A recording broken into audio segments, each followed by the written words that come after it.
Así iniciaron este viernes en México el gobierno y la oposición venezolana una nueva negociación para poner fin a la crisis del país después de varios diálogos fracasados. La principal intención es llegar a acuerdos para unas elecciones con garantías y el levantamiento de las sanciones internacionales. The ceremony in Mexico City was as solemn as it was significant. Delegation leaders representing Venezuela's President Nicolás Maduro and the country's principal opposition parties signed an agreement to initiate negotiations to restore peaceful coexistence. El proceso impulsado por Noruega con el apoyo de Países Bajos y Rusia llega tras los fracasados acercamientos de los últimos años en Barbados y en República Dominicana. La oposición busca que este encuentro facilite elecciones libres. Acting as the facilitator for the negotiations, Norway's representative has presented a 7-point agenda. It includes political rights for all, respect for human rights, and accountability, electoral guarantees.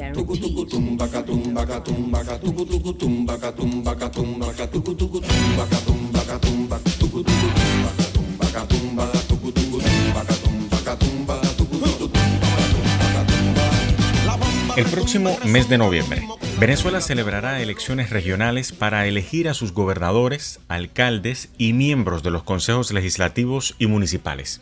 Los comicios serán, sin duda, el barómetro para medir en qué punto se encuentra hoy el apoyo popular al gobierno del presidente Nicolás Maduro, luego de años de enfrentar un feroz boicot de la oposición que ha incluido intentos de golpes de Estado, magnicidios frustrados, ataques y hasta sanciones desde el exterior. A prueba estará también la unidad interna en las filas del chavismo y la capacidad de sus líderes de mantener la cohesión de base en medio del asedio, las dificultades económicas y el desgaste natural del tiempo en el poder. En medio de este escenario, el gobierno bolivariano y un sector de la oposición más reaccionaria, incluida la figura del autodenominado presidente Juan Guaidó, han acordado emprender una serie de diálogos en México con miras a lograr definitivamente la paz del país y el respeto al orden constitucional. ¿Qué se puede esperar de estos diálogos en México? ¿Tiene la oposición venezolana la voluntad real de firmar acuerdos con el gobierno? ¿Cómo se prepara el pueblo venezolano para las elecciones regionales? De eso y más hablamos en este nuevo podcast de A Buen Entendedor con William Castillo. Él es viceministro para políticas antibloqueo del Ministerio de Finanzas de Venezuela y también es uno de los miembros que acompaña al comité negociador del gobierno bolivariano en los diálogos con la oposición en México. Sin más, comenzamos.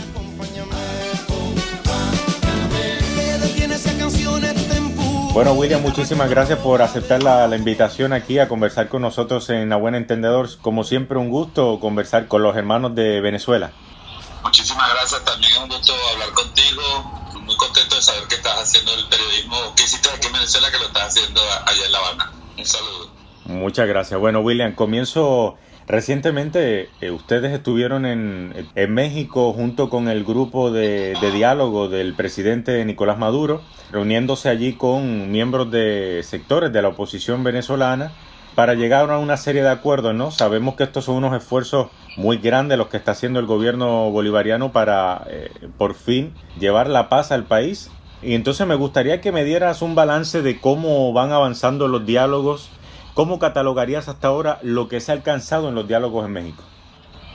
Sí, bueno, muchísimas gracias. Los diálogos comenzaron el 13 de agosto con una reunión en la Ciudad de México. México es el país sede. No participa directamente, pero ha brindado sus oficios como presidencia pro tempore de la CELAC. El presidente López Obrador amablemente ha ofrecido el territorio mexicano para estos diálogos. El Reino de Noruega actúa como facilitador del diálogo y el gobierno de la Federación de Rusia y el gobierno de los Países Bajos son países acompañantes designados por las partes, en este caso por el gobierno de la República Bolivariana de Venezuela y por la plataforma unitaria de la oposición. Se han firmado hasta ahora, se firmó un memorando que fija la agenda, eso se firmó el 13 de agosto. Ese memorando fija la agenda, las metodologías de la negociación y, bueno, establece los puntos, ¿no? Entre los puntos más importantes, por supuesto, cada parte aportó su visión de lo que debe ser la agenda. Ellos han planteado un conjunto de temas políticos relativos a garantías políticas, garantías electorales, participación electoral, derechos político, y nosotros hemos planteado un conjunto de temas vinculados a la agenda económica del país, al levantamiento de las sanciones, la recuperación de los activos de Venezuela, la devolución de los recursos que le pertenecen a Venezuela. Bueno, se ha conformado esta agenda que empezó hace unos días en México, hace una semana y poco más, con una primera ronda. Allí se firmaron 2 acuerdos parciales. Es importante entender que la metodología de este proceso establece que se va a hacer un acuerdo integral y que nada está acordado hasta que todo no esté acordado. Sin embargo, la metodología establece que debido a la situación en materia de salud, por ejemplo, alimentos o algunas situaciones puntuales, se podrían lograr acuerdos parciales. Entonces se han logrado y se firmaron los 2 primeros acuerdos parciales. El primero referido a la situación social, a la atención social de los impactos de las sanciones en el sector salud, para medicamentos, para vacunas, para medicina, y se establece la búsqueda conjunta de los recursos de Venezuela que están en el extranjero, con lo cual satisface mucho al gobierno de Venezuela que la oposición que ha trabajado en función de las sanciones, que pidió las sanciones, hoy esté firmando, reconociendo al gobierno de Venezuela la búsqueda y la necesidad de que sean recuperados los activos de Venezuela. Y el segundo acuerdo tiene que ver con la defensa de los derechos irrenunciables de Venezuela sobre el territorio esequibo. Este sector también, una parte de este sector que está sentado en México, en estos años trató de negociar el territorio esequibo, ofreciéndoselo a Guyana y al Reino Unido a cambio de apoyo político. Y bueno, también nos complace que ahora, en el marco de este diálogo, ellos firmen una posición única de país, donde Venezuela establece que la Corte Internacional de Justicia no tiene competencia para dilucidar el caso del Esequibo y que todo debe ser dilucidado en negociaciones bilaterales a través del Acuerdo de Ginebra. Así que estamos muy contentos de estos 2 primeros acuerdos. Son acuerdos parciales y, bueno, dentro de una semana y un poco más se va a realizar la segunda ronda de negociaciones en Ciudad de México. Ustedes saben que una de las cláusulas que se establecieron en el memorándum de entendimiento contemplaba la posibilidad de que se firmaran acuerdos parciales, y hoy debemos anunciarle a Venezuela 2 acuerdos parciales. El primero de ellos es el que se refiere a la ratificación y la defensa de la soberanía de Venezuela sobre la Guayana Esequiba. También hemos firmado un acuerdo parcial para la protección social del pueblo venezolano, que se refiere principalmente a la necesidad de que Venezuela recupere los activos, el dinero que se encuentra depositado en cuentas en el extranjero, y que ese dinero sea rápidamente utilizado para atención de COVID, adquirir el resto de vacunas que faltan, a pesar de que ya tenemos capacidad para tener el 70% de las vacunas que Venezuela necesita, dotación de hospitales, fortalecer los programas de alimentación que tiene Venezuela. Ahora, William, sin duda el gobierno del presidente Nicolás Maduro ha celebrado muchísimo estos acuerdos parciales que se vienen firmando y también el ambiente que se ha generado en México para poder continuar con estos diálogos. Pero quería preguntarte más allá de eso, porque en el pasado ya hemos visto que se han dado procesos de diálogo también, por ejemplo, los que se dieron en Barbados, en República Dominicana, en años recientes, y todos fueron torpedeados por la oposición, y la mayoría de ellos en el último minuto, cuando se iban a firmar los acuerdos más importantes. ¿Existe algún temor de que esto pudiera volver a ocurrir con la oposición, de que justo antes de firmar los acuerdos se retiren de la mesa de diálogo o que decidan no firmar? Sí, eso siempre es una posibilidad. El gobierno del presidente Nicolás Maduro está ratificando con estos diálogos su firme voluntad desde el primer día, en abril del año 2013, cuando fue electo por primera vez presidente de la República, y desde mayo de 2018, cuando fue reelecto para un segundo mandato, ha ratificado su voluntad de dialogar y de poner la paz como valor supremo, por encima de las diferencias políticas y por encima de la confrontación política. Es decir, nosotros hemos sido consecuentes con el llamado y con la participación al diálogo. Hemos estado siempre dispuestos a firmar acuerdos, a hacer concesiones, siempre en función de la paz de Venezuela, porque la paz y la normalidad política política es condición fundamental para recuperar nuestra economía. Una economía no se puede recuperar en un país crispado, permanente por agresiones, porque un sector del país vive en el extranjero que es un gobierno paralelo o interino y que en función de eso pida el robo o el saqueo de los recursos de Venezuela. Así que ellos hayan reconocido políticamente en ese acuerdo ya que están negociando con el gobierno legítimo de Venezuela es un gran avance. Ahora bien, por supuesto que el temor existe, es lógico que así se espere porque nosotros entendemos, y así lo ha dicho el presidente Nicolás Maduro, que nosotros estamos negociando en el fondo con los representantes de Estados Unidos, porque esta oposición no representa una política nacional, ha representado los intereses de Estados Unidos y entendemos que si se han sentado esta vez, existe en este nuevo gobierno de Estados Unidos una voluntad de que haya alguna forma de avance y concreción que despeje para ambos gobiernos, tanto para Estados Unidos como para nosotros también, el panorama.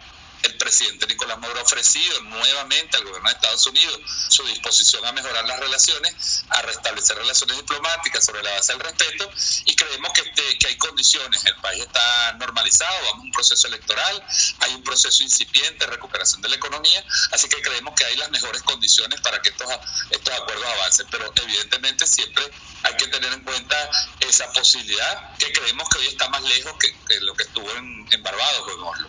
Ahora, ya que mencionas, William, que ustedes entienden o como lo ve el gobierno bolivariano es que están negociando o dialogando con los representantes de Estados Unidos en Venezuela, eso me trae a colación otra pregunta, porque uno de los puntos que tiene sobre la mesa la plataforma del gobierno bolivariano es que se retiren las sanciones y también que se devuelvan los activos que se le han robado al pueblo venezolano.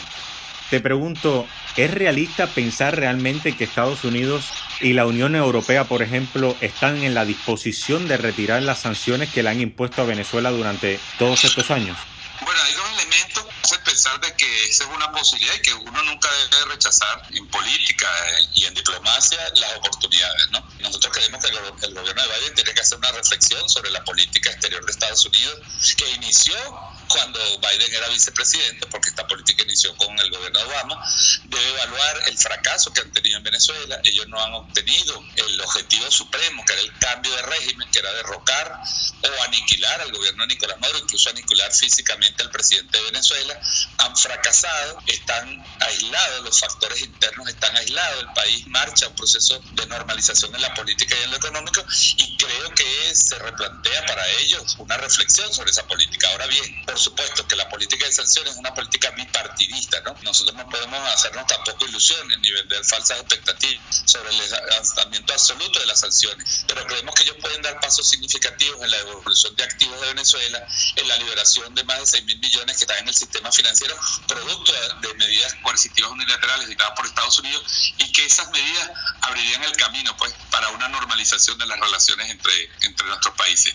Es evidente que el gobierno de Biden no ha levantado hasta ahora ninguna sanción significativa desde enero, cuando tomó posesión, pero ha bajado la retórica, ha disminuido su retórica hostil, que prácticamente era una retórica diaria, semanal por parte del gobierno de Trump. Y por último, el 14 de agosto, una vez firmado el memorándum de entendimiento, hubo una declaración pública del secretario Blinken, del jefe de la diplomacia de la Unión Europea, el doctor Borrell, y del canciller, del jefe de las relaciones exteriores de Canadá, en el sentido de que ellos estaban dispuestos a revisar el tema de las sanciones en función de los avances que se tuvieran en el diálogo. Así que tenemos que creer en eso. Evidentemente no han ido más allá de eso. Venezuela sigue estando afectada muy duramente por las medidas coercitivas unilaterales, pero nuestra economía también se viene recuperando producto del gobierno revolucionario. Nosotros hemos dicho que con sanciones o sin sanciones, con bloqueo o sin bloqueo, nosotros vamos a seguir avanzando. Tuvimos un pequeño crecimiento de la economía en el mes de junio. Hemos duplicado la producción petrolera, estamos alrededor de 700.000 barriles de petróleo y vamos poco a poco recuperando. Pero evidentemente sigue afectando muchísimo el tema de las sanciones. Así que bueno, no es una falsa expectativa, no sabemos con quién estamos tratando, pero en el marco de la defensa de nuestra soberanía, creemos que Estados Unidos está obligado a repensar su política sobre Venezuela y a dar pasos significativos en esa dirección. Ya. Este martes, el presidente de Venezuela, Nicolás Maduro, acusó al gobierno colombiano de querer sabotear los diálogos en México entre los delegados del gobierno venezolano y los grupos de la oposición, aliados del líder Juan Guaidó. El presidente colombiano Iván Duque dijo en su cuenta de Twitter que el retorno de la democracia a Venezuela es fundamental y cualquier acuerdo que consolide la dictadura será una tragedia continental que solo promoverá el éxodo y la miseria.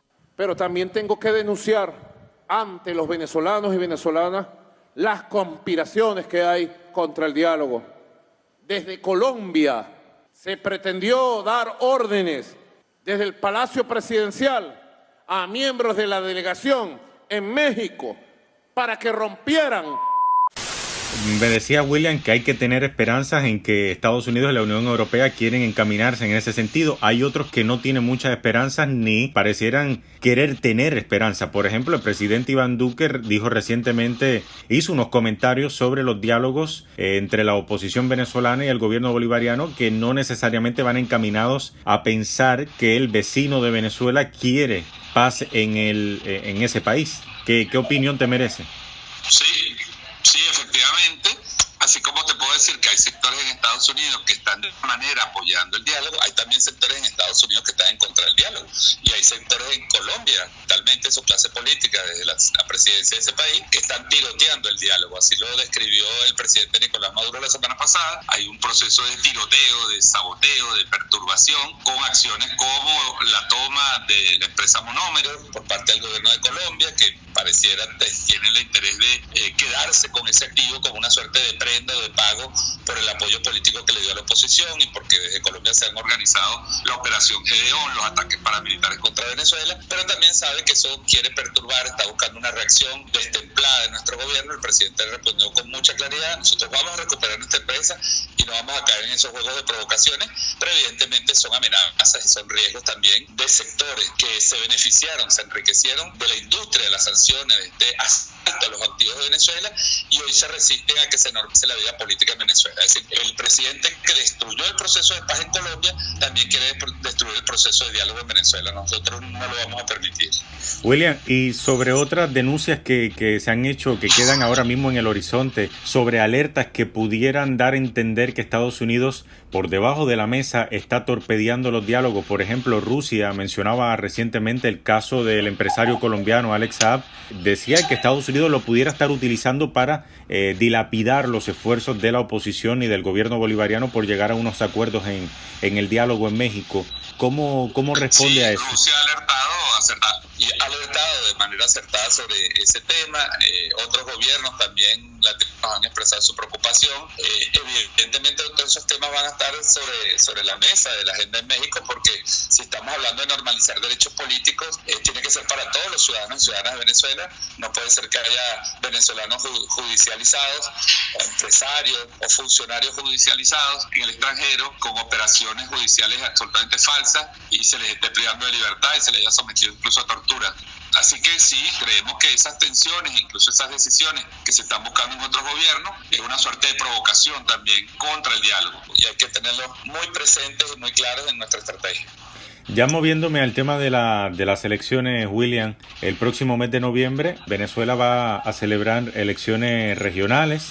Allí se van a escoger a los gobernadores y también a representantes. ¿Cuál es el ambiente que impera ahora en las calles en Venezuela? ¿Cómo está el pueblo de cara a estas elecciones? Bueno, para que tengan una idea tu audiencia y las personas que te escuchan, que te leen, que te siguen allá en Cuba, y bueno, y a los medios latinoamericanos, donde sé que colaboras también, medios muy importantes de América Latina. Venezuela está en un proceso de normalización. Varios candidatos de este mismo grupo que está negociando en México, incluso creo que uno de los miembros de la delegación ya se inscribió como candidato aquí en Venezuela. Esa es parte de las garantías que se están dando para la libre participación. Ha terminado el proceso de postulación. Te puedo informar que las diversas oposiciones, como la llamamos aquí, las diversas facciones y grupos de la oposición han inscrito más de 65.000 candidatos a las elecciones locales del 21 de noviembre, donde se van a elegir gobernadores, alcaldes, consejos legislativos y consejos municipales en los 335 municipios y las 24 entidades federales del país. El Polo Patriótico, las Fuerzas Revolucionarias, han inscrito aproximadamente unos 3.000 candidatos. Así que, bueno, para que veas el número, nos dice cerca de 70.000 candidatos y candidatas van a participar, lo que te habla de una normalidad política. Ningún sector está llamando abiertamente a la abstención. Queda quizás alguno por allí, algún vocero por allí de grupos extremistas, pero trágicamente el país político y el país nacional está digamos, atendiendo tanto a la situación económica, que por supuesto preocupa a todos los venezolanos y venezolanas, como a un proceso que vemos normal. El cronograma está en tiempo, así que nosotros creemos que va a haber unas elecciones muy participativas, quizás las más participativas de los últimos años, y que bueno, eso va a servir para refrendar la legalidad y la legitimidad vigente de la revolución bolivariana y del gobierno legítimo de Venezuela. Y bueno, continuará el cronograma. La oposición pudiera usar o no el dispositivo constitucional que le permite a partir del año que viene recoger firmas para convocar a un proceso de referéndum. Eso es un derecho, tienen todos los actores políticos. No es un hecho obligatorio, no está en los cronogramas electorales, pero es una posibilidad. Y bueno, nosotros estamos, por supuesto, como demócratas, abiertos a cualquier proceso electoral que se haya que dar en Venezuela. Pero hay una situación de bastante normalidad en Venezuela con respecto al tema electoral. De vuelta a las urnas, la oposición venezolana anunció que se presentará a las elecciones locales y regionales del 21 de noviembre. Serán sus primeros comicios como una gran coalición después de varios años de llamar a la abstención y a boicotear los últimos procesos electorales al considerarlos fraudulentos. Y aunque estas elecciones tampoco están exentas de... Golpe de timón en la estrategia de la oposición venezolana. Tras acumular años de frustración en sus intentos de sacar a Nicolás Maduro del poder, los 4 principales partidos opositores, incluido el de Juan Guaidó, han decidido renunciar al boicot y presentarse a las elecciones regionales y municipales del próximo mes de noviembre bajo las siglas de la Mesa de Unidad Democrática. Puedo decir que hemos traído al campo electoral a toda la oposición venezolana. Me voy a sentar en mi butaca con el televisor prendido, con mis cotufas, a ver a Juan Guaidó votando el 21 de noviembre. Y allí aplaudiré porque lo logramos, incluirlo en la democracia otra vez, incluirlo en la Constitución.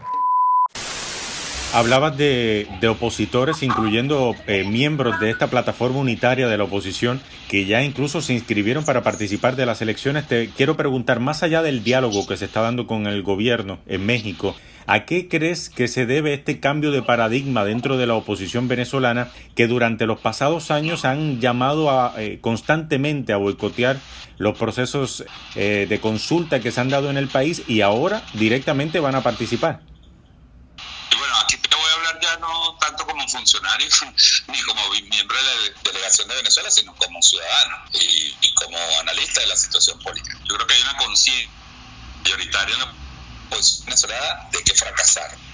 Fracasó el plan de la violencia, fracasó el plan de la autojuramentación, de crear una ficción antijurídica internacionalmente y amparándose en esa ficción promover ataques con drones, robo de activos, agresiones en la frontera. Creo que ellos fracasaron. Algunos, pocos voceros de ellos públicamente lo reconoció hace una semana en una rueda de prensa, en particular uno de los negociadores en México dio una rueda de prensa donde dijo que tenían que reconocer el fracaso de esa política violenta y que ellos tenían que volver al cauce constitucional.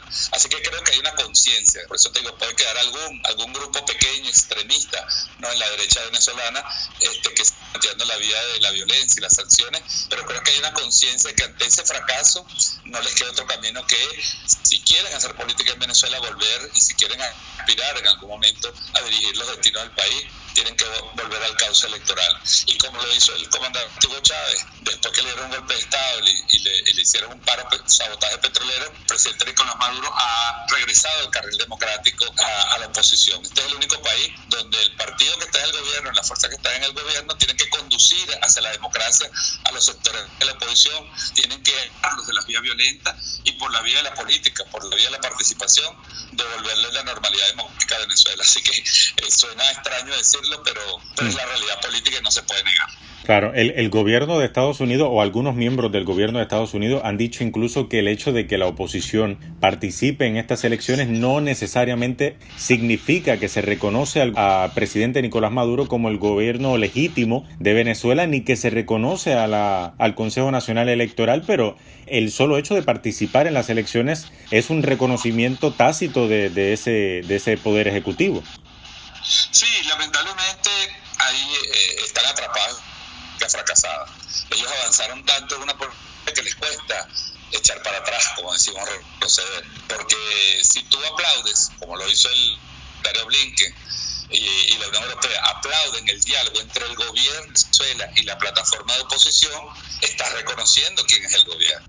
Funcionario a matizar ese apoyo, a decir que bueno, pero ellos siguen reconociendo otro gobierno, etcétera, etcétera, porque bueno, Estados Unidos sobre todo de seguir los lobbies muy poderosos que siguen empeñados en agredir a Venezuela. Entonces bueno, ellos pueden matizar sus declaraciones, pero los hechos son los hechos. Firma de un memorando de entendimiento, hay una agenda que establece el rescate de nuestros activos. Estados Unidos tiene que entenderlo y tiene que dar pasos significativos en esa dirección. Y eso es lo que aspiramos nosotros por el diálogo. Y en Venezuela nosotros haremos concesiones en el sentido político de que puedan participar personas que incluso hasta hace poco no solo no querían participar, sino que actuaron directamente contra los procesos electorales, porque como te digo, la conciencia pacífica, la idea de que la paz es un valor superior para todos los ciudadanos de nuestro país, debe privar por encima de algunas parcialidades políticas. Yo creo que esa es la realidad. Así que sí, es verdad, ellos van a seguir diciendo y matizando, pero tendrán que demostrar en la práctica. Yo creo que sí, esta es la última oportunidad que les queda para demostrar al pueblo de Venezuela que tanto sus operadores internos como en la política exterior de Estados Unidos puede ver con racionalidad y sus relaciones con Venezuela, cesar en sus agresiones a Venezuela, cesar en sus agresiones a los pueblos de América Latina, Nicaragua, Cuba, cesar la retórica hostil y recomponer sobre nuevas bases a través de los interlocutores válidos como la CELAC, sus relaciones con nuestro continente. Eso es lo que nosotros aspiramos, porque creo que este proceso va a ser histórico en el sentido de que el pueblo venezolano, así como el pueblo cubano ha resistido heroicamente un bloqueo durante más de 6 décadas, nosotros también podemos decir que estos últimos 5 años, 6 años, fracasó la estrategia contra Venezuela y de forma democrática podemos hoy dar cuenta de eso a nuestro pueblo y al mundo. William, para ir culminando la entrevista, quiero preguntarte cuán unido o cuán fuerte llega el chavismo a estas próximas elecciones. ¿Cómo lo ves? Bueno, como todo en la política es un área dinámica de la vida, ¿no? Estos años, por supuesto, han golpeado duramente a nuestro pueblo. Seguramente hay algún descontento, ¿no? Los gobiernos siempre son receptores, y debe ser así, ¿no? Los receptores de alguna manera del descontento. Yo te puedo decir que las fuerzas revolucionarias llegan muy unidas. Te daba nada más ese dato de que nosotros tenemos unos 3.000, no sé si incluso llegamos a los 5.000 candidatos en distintas planchas y opciones y alianzas que ha habido dentro del polo patriótico, y las oposiciones llevan 65.000 candidatos. Eso te da una idea de los factores, digamos, cómo ha habido una discusión, un debate, hubo un proceso de postulaciones incluso interno en asambleas populares, en asambleas de calle, para postular a los candidatos y candidatas del polo patriótico del chavismo. Pero evidentemente, bueno, como todo evento electoral, irá a ser juzgado de alguna manera también la gestión pública. Hay algunos sectores que se han diferenciado y son críticos del proceso bolivariano, aún reclamándose también herederos de las ideas de Chávez. Y bueno, eso es parte de la normalidad política. No hay ninguna escisión, no hay ningún cisma dentro del chavismo. Hay sectores minoritarios, voces minoritarias que van a llamar a votar por otras opciones y tienen derecho a llamar a votar por otras opciones, aunque no sean de oposición o no se reclamen de oposición, sean opciones alternativas al chavismo. Pero creemos que llegamos en una situación de unidad política, de combate, de ofensiva, y aspiramos, pues, por supuesto, será el día de la elección que se reafirme eso, ¿no? Aspiramos a obtener una victoria contundente, mayoritaria, para seguir reafirmando el camino de la transición al socialismo en Venezuela. Tengo que mencionarlo, ha habido ciertas críticas a lo interno del chavismo por la inhabilitación de algunos candidatos políticos, que encuentran como paradójico el hecho de que se inhabilite a estos candidatos mientras que se le permita a figuras opositoras que abiertamente han llamado a atentar contra el orden constitucional en Venezuela y atentar contra la vida del propio presidente Nicolás Maduro, que se le permita participar en las elecciones. No hay una... No conozco bien ese tema, o sea, lo he leído en la prensa, o sea, eso sucedió, estábamos nosotros allá en México. Entiendo que hay unos canales en el Consejo Consejo Nacional Electoral para hacer los reclamos, para hacer las declaratorias. Entiendo que había unas convocatorias y un documento que se tenían que entregar ante la Contraloría General de la República, los entes administrativos. Porque en Venezuela hay que cumplir las leyes. Si tú fuiste funcionario público, tú tienes que rendir tus cuentas, tú tienes que entregar rendición de cuentas cuando sales de los cargos. Hay mucha gente que sale de los cargos públicos y no entrega cuentas, sigue haciendo política, y cuando aparece una de estas medidas, entonces se victimizan ante la opinión pública como que hay una persecución, cuando esa gente no cumplió lo que le obliga a la ley, que es hacer una rendición de cuentas y a presentar sus declaraciones. Claro. Te estoy hablando en general porque no conozco, creo que ha habido un par de casos, 2 o 3 casos en estos días que están bajo esa situación, pero entiendo también que hay procedimientos, que el Consejo Nacional Electoral tiene procedimientos de apelación y de revisión de eso, no sé en qué va a parar. Pero en todo caso creo que eso no siembra ninguna duda, es más ruido a veces en las redes sociales que si eso tenga un impacto real en los procesos políticos. Creo que la gente aquí en Venezuela está fundamentalmente dedicada a atender su situación personal, a mejorar su vida, a buscar que sean levantadas estas sanciones para que el país pueda respirar un poco más, nuestra economía pueda dispararse, pueda impulsarse, que lo viene haciendo con músculo propio, pero evidentemente no necesita, y que creo que hay un 99% de normalidad en el proceso electoral del 21 de noviembre. La Asamblea Nacional de Venezuela ha anunciado que tiene previsto presentar un informe en el que se recogen varios delitos supuestamente incurridos por el autoproclamado presidente encargado de Venezuela, Juan Guaidó. Una lista de delitos como el agavillamiento, delincuencia organizada, traición a la patria, usurpación de funciones, magnicidio, homicidio e intento de golpe de Estado, que suman más de 200 años de cárcel, según ha asegurado el presidente de la comisión, José Brito. Y para el público de afuera, William, que a veces es un poco complicado explicar cómo es que una persona que abiertamente llamó a atentar contra la paz en el país, que lideró un intento de golpe de Estado, que ha llamado en varias ocasiones a una intervención militar, a asesinar incluso al presidente Nicolás Maduro, que se le permita participar en un proceso electoral, eso no pasa en ningún país. Sí, es una situación, sí, ciertamente paradójica, si se ve de esa mira cuando uno está en Venezuela, y tú estuviste varios años aquí, sabes la complejidad de la vida política. Ese relato simplificado de la vida política en Venezuela, hay una complejidad. Nosotros hemos estado amenazados de una invasión en estos años, hemos estado bajo la amenaza de una agresión militar directa y una intervención. Tuvimos varios atentados contra la vida del presidente de la República. Es decir, la paz de la República dependió de cosas ínfimas, y el sostenimiento de esa paz es un objetivo superior del Estado venezolano, porque eso es lo responsable. Así que sí, cualquier concesión que se dé en ese sentido ayuda a establecer nuevas bases, a reconstruir nuevas bases, a reconstruir el bienestar y a asentar la Constitución. En este proceso de diálogo está triunfando la Constitución de Hugo Chávez, la Constitución bolivariana, porque es esta Constitución la que llama permanentemente a los sectores a participar y a integrarse y a evitar los atajos y los caminos violentos. Pero ciertamente es una decisión difícil. Nosotros no hemos renunciado, y el presidente lo decía a un par de días en una intervención pública, nosotros no hemos renunciado a la justicia. El hecho de que tú estés dialogando no quiere decir que los procesos judiciales han sido detenidos contra muchas de las personas que han agredido a Venezuela y que han participado. Y nosotros confiamos que también la justicia puede actuar en su momento, porque solo puede haber paz también si hay justicia. Ese es el equilibrio que hay que buscar en toda sociedad democrática. Así que es parte de un proceso complejo, es parte de una construcción compleja, pero sin duda alguna, haber preservado la paz y haber evitado hechos sangrientos en Venezuela como se buscaron, es un éxito, y hay que reconocerle al presidente Nicolás Maduro y a su liderazgo firme ante eso, la paz que vive Venezuela. Y por último, William, para quienes intentan boicotear este gran esfuerzo que está llevando a cabo el gobierno bolivariano, pero también estos sectores de la oposición que han decidido sentarse a la mesa de diálogo, ¿cuál es el mensaje para quienes intentan boicotear el diálogo?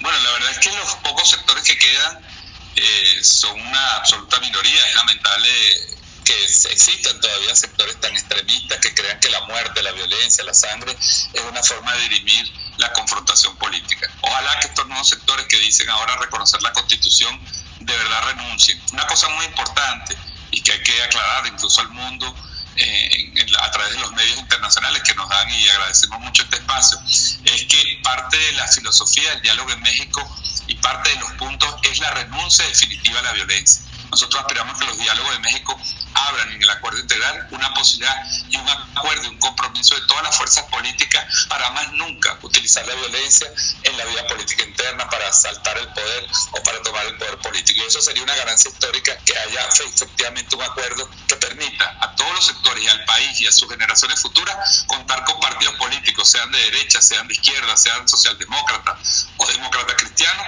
la renuncia definitiva a la vía violenta para ejercer la vida política. Así que creo que eso sería una ganancia extraordinaria si ser finalmente resultado de los diálogos de México también. Así que creo que el llamado a esos sectores minoritarios y a quienes los respalden desde afuera es respetar a Venezuela, entender que el pueblo venezolano quiere paz y que la paz la estamos construyendo y que sobre esa paz edificaremos una sociedad más diversa, que debata igualmente con intensidad, pero que reconozca la paz, la concordia entre los venezolanos y el bienestar de los venezolanos como objetivos básicos del Estado. William Castillo, agradezco muchísimo que hayas sacado de tu tiempo para conversar con nosotros. No, agradecido a ti y bueno, como siempre, pues un gran saludo por tu trabajo y a todos quienes te leen, quienes te escuchan allá en La Habana y como siempre al pueblo cubano, nuestros hermanos, de quienes tanto hemos aprendido a resistir y a enfrentar los embates del imperio, pues como siempre nuestro cariño y nuestro abrazo.